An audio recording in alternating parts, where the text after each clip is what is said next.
guys, this is your girl Wakeji Kamore and welcome to Reflections by Wakeji Kamore. Good morning, good afternoon, and good evening depending on the time that you get to listen to this. Thank you so much for tuning in today and for staying with me in this Bible summary. Can you imagine, guys, we're almost done with the book of Numbers. Just a few more chapters and we are done and dusted. Remember, if this podcast is good for you, it could be good for someone else, so please share it with those that are closest to you. Today, we'll be covering Numbers chapter 31, and in this chapter, God commands the Israelites to attack the Midianites. So let's get into it. I'll be reading word for word from the Message version. If you guys wonder why I keep switching the versions, I read the version that is easy to read, easy to understand, and easy to comprehend. So that's why I keep switching. All right, so this is what it says. God spoke to Moses, and he said, "Avenge the people of Israel on the Midianites. Afterwards, you will go to be with your dead ancestors." Oh, Moses has been told, this is your last battle. After that, you're done. You're going to die. All right, so Moses addressed the people. He says, "Recruit men for the campaign against the Midian to exert God's vengeance on the Midian. 1,000 from each tribe of the Israelites to go to war." So a fighting force of 1,000 from each tribe of Israel. That means 12,000 in all were recruited. Moses sent them off to war, 1,000 from each tribe, and also Phinehas, son of Eleazar, who went as priest to the army in charge of the holy vessels and the signaling bagos, like the horns and the trumpets, the holy horns and trumpets. They attacked the Midianites just as God had commanded Moses and killed every last man. Among the fallen were Evi, Rechem, Zur, Hur, and Reba, and these are the 5 kings of Midian. They also killed Balaam, son of Beor, with a sword. You guys remember who Balaam was? The false prophet who had tricked the Israelites into sexual immorality and into worshipping the idol god. So this is the day he dies. The people of Israel took the Midianite women and children captive and took all the animals and herds and goods as plunder. They burned to the ground all the towns in which the Midianites lived and also their tent camps. They looted and plundered everything and everyone everyone's belongings and people and animals. They took it all, captives and spoils and plunder, back to Moses and Eleazar the priest under the company of Israel, where they were camped on the plains of Moab at Jordan, Jericho.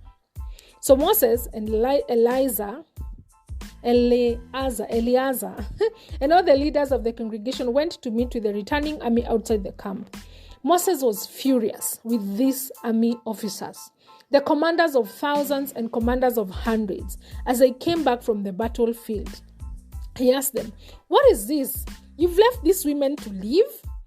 They're the ones who, under Balaam's direction, seduced the people of Israel away from God in that mess at Peor, causing the plague that hit God's people. Finish your job. Kill all the boys. Kill every woman who has slept with a man.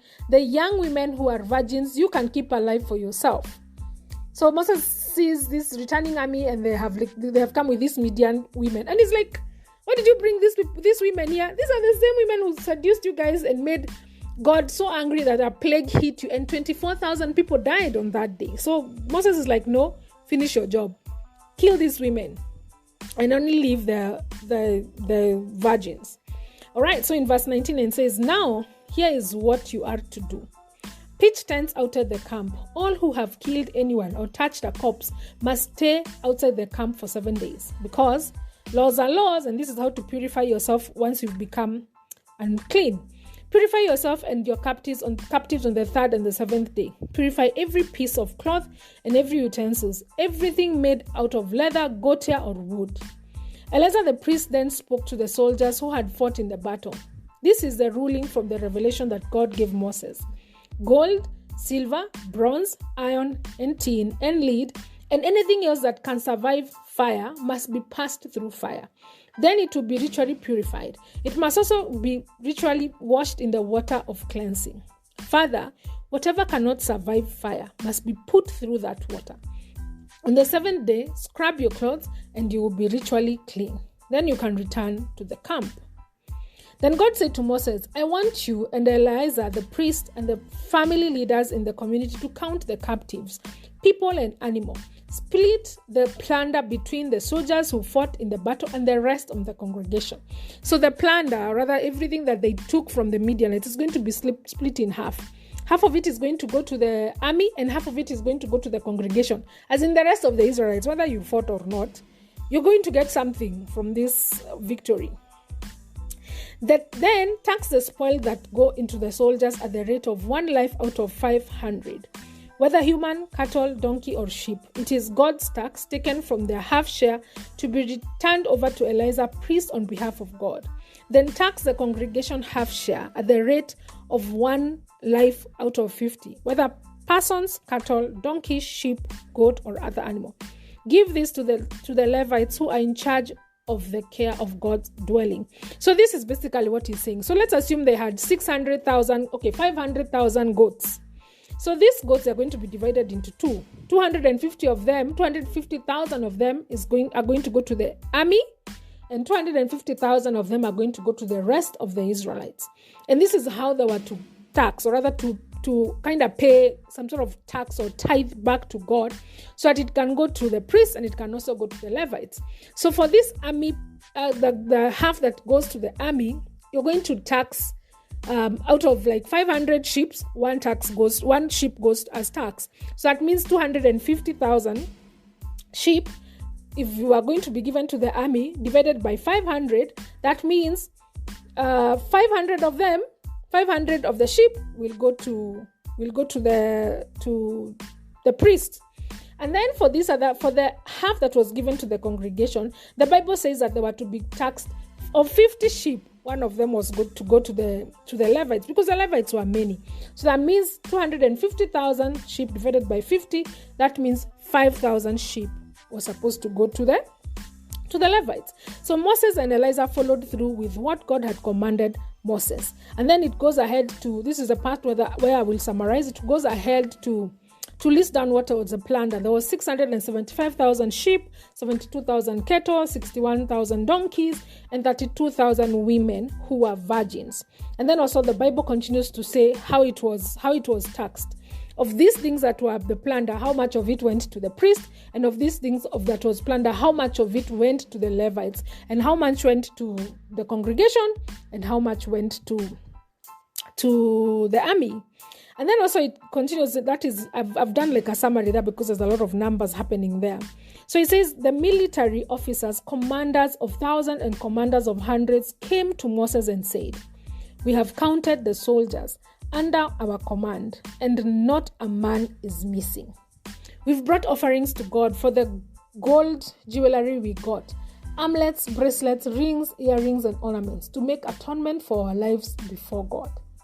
So the army commanders counted the 12,000 soldiers that went, and none of them was missing. So in return, they came to glorify God with their gifts. They came with gold, and they came with gold jewelries that were armlets, bracelets, rings, earrings, and ornaments, as to say thank you to God. So Moses and Eleazar the priests received the gold from them and all the fine crafted jewelry, and in total, the gold from the commanders of thousands and hundreds that Moses and Eleazar offered as a gift to God weighed about 600 pounds, all donated by the soldiers who had taken the spoils. So Moses and Eleazar took the gold from the commanders of thousands and commanders of hundreds and brought it to the tent of the meeting to serve as a reminder for the people of Israel before God. All right, so there's a lot to learn from this chapter. But the thing that beats me or defeats me is the fact that Moses is old, yet God is still instructing him to send people to battle. Like you would think, that because he's old, that he would just be like chilling. Do you mean he will not be basking in the Maldives in his last days, or enjoying his old age, just hanging out with his age mates in the shield, reminiscing about their teenage lives? Like, you mean Moses is still at war? Like, he's still commanding people, he's still sending people to war, even at his old, like, guy is about to die, yet he still has so much to do. So the thing is, as a believer, I sometimes think that we will come to a place, or rather I will come to a place where I have matured in faith and I finally can engage autopilot and just cruise into heaven. Unfortunately, that is not the case. There is no point in a Christian life where the devil is not trying to make us not believe that God loves us. There's no time that will come in our Christian life where we will not be fighting to keep the faith. There's no, this is retirement. We can just chill, stretch our legs, and just sit at the, at the loft and just cover ourselves with blankets as Christians. There's no such a time. There's no place where you can say, I've matured enough. I'm no longer doing battles as a Christian, like I'm done, you guys. There's no single time where as a Christian, we will not be fighting to keep the faith.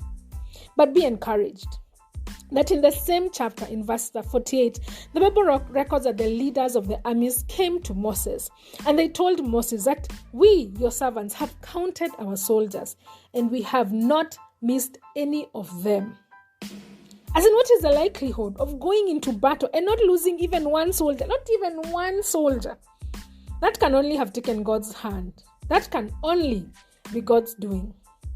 You see, the thing is, God doesn't promise smooth sailing, sun basking, soft life in being a believer, but He promises that victory. He promises us victory for every battle that we face.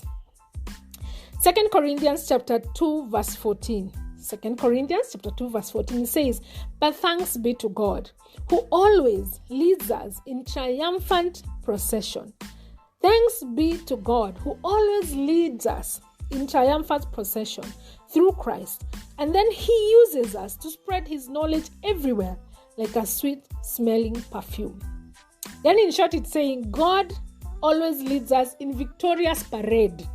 Like, you guys, just imagine those days of the war. Okay, those days of kitambo, of horses and people fighting and kings and whatever, and how the army would come back in such a victorious parade after they had won a battle.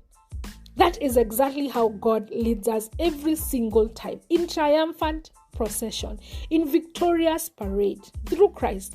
And then He continues to use us. After that, He uses us to spread His knowledge everywhere like a sweet-smelling perfume. Then we have Psalms chapter 34 verse 19. I actually like the amplified version of this verse.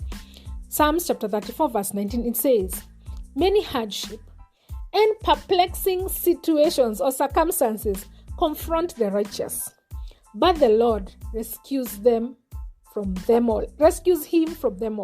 Let me repeat that. It says, many hardship and perplexing circumstances confront the righteous, but the Lord rescues him from them all. Like, as a believer, have you had perplexing circumstances? Let me tell you what perplexing means. It means confounding, confusing, bewildering. Any circumstances that just leave you like, what again are we doing? Again is this God? Perplexing circumstances will confront you as a righteous person, as a believer, but the Lord promises to rescue us from all of them. The battles will be there. The hardships will be there. And even perplexing, confusing, bewildering circumstances will confront us. But thanks be to God that He always leads us in victorious parade. And thanks be to God that He promises to rescue us every single time. And may all our victories that we experience in this life bring us to a place of glorifying God and making Him known everywhere like a sweet-smelling perfume. This is your girl, Wakeji Kamore, and this has been Reflections by Wakeji Kamore.